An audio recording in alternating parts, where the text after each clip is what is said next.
உலக மக்கள் அனைவருக்கும் வணக்கம். இப்போது நாம் மகாத்மா காந்தி அவர்களின் ஜாதக விளக்கத்தை காண்போம். முதலில் இவருடைய பிறந்த தேதியை பார்ப்போம். 2 அக்டோபர் 1869 வருடத்தில் பிறந்துள்ளார். இவர் பிறந்தது காலை 7:45 மணிக்கு. இவருடைய ஜாதகத்தில் சூரியன் விரயஸ்தானத்தில் அமர்ந்துள்ளார். குருவின் 5ஆம் பார்வை சூரியன் மேல் படுகிறது.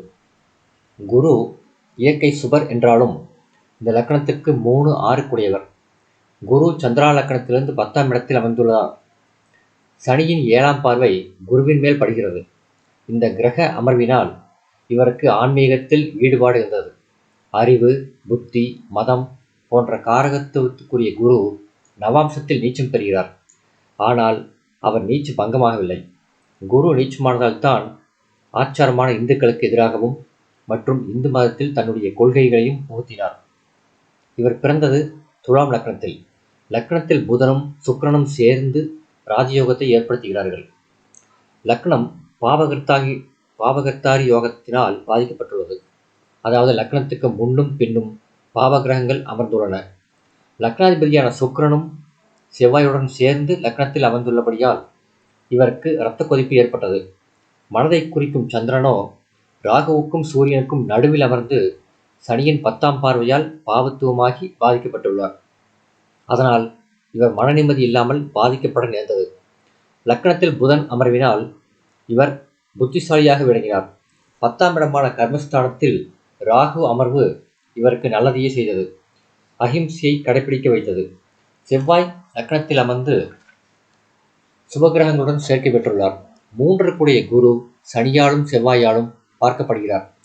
சந்திரா லக்னத்திலிருந்து 3ஆம் வீட்டில் புதன், செவ்வாய் மற்றும் சுக்கிரன் அமர்வினால் இவர் அஹிம்சையை கடைபிடித்தார்.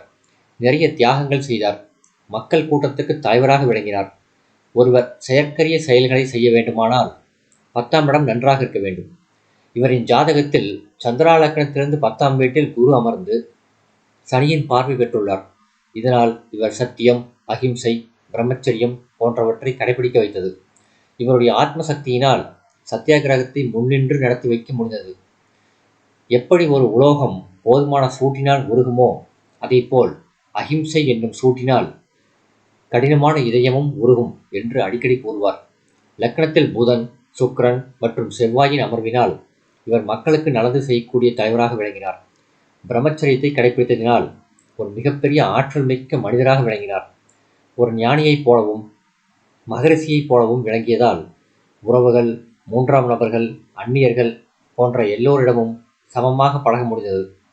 எளிமை, சாதாரண வாழ்க்கை முறை, உயர்ந்த எண்ணம், பிரச்சனைகளுக்கு அமைதியாக தீர்வு காணும் குணம், மக்கள் சேவை, அர்ப்பணிப்பு போன்றவற்றால் ஒரு மாபெரும் அரசியல் தலைவராக விளங்கினார்.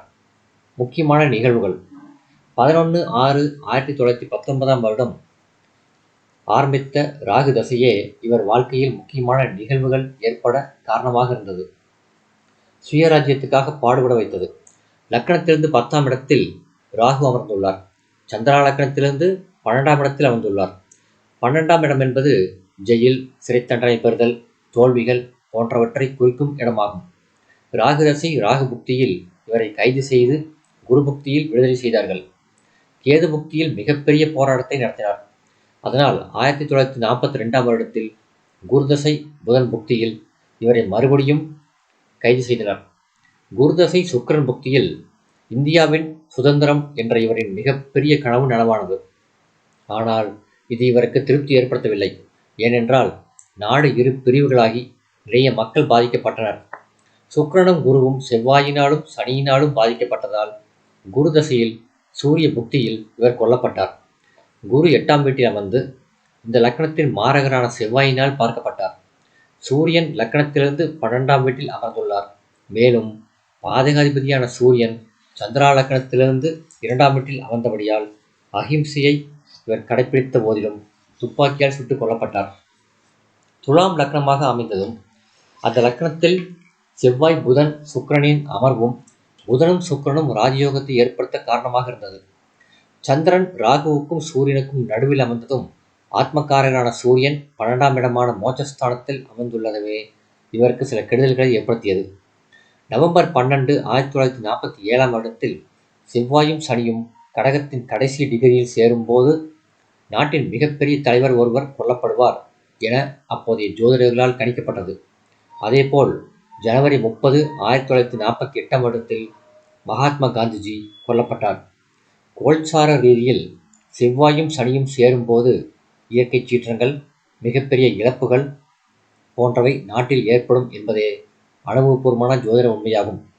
இந்த வீடியோ உங்களுக்கு பிடிச்சிருந்தா லைக் பண்ணுங்க, ஷேர் பண்ணுங்க, சப்ஸ்கிரைப் பண்ணுங்க. நன்றி.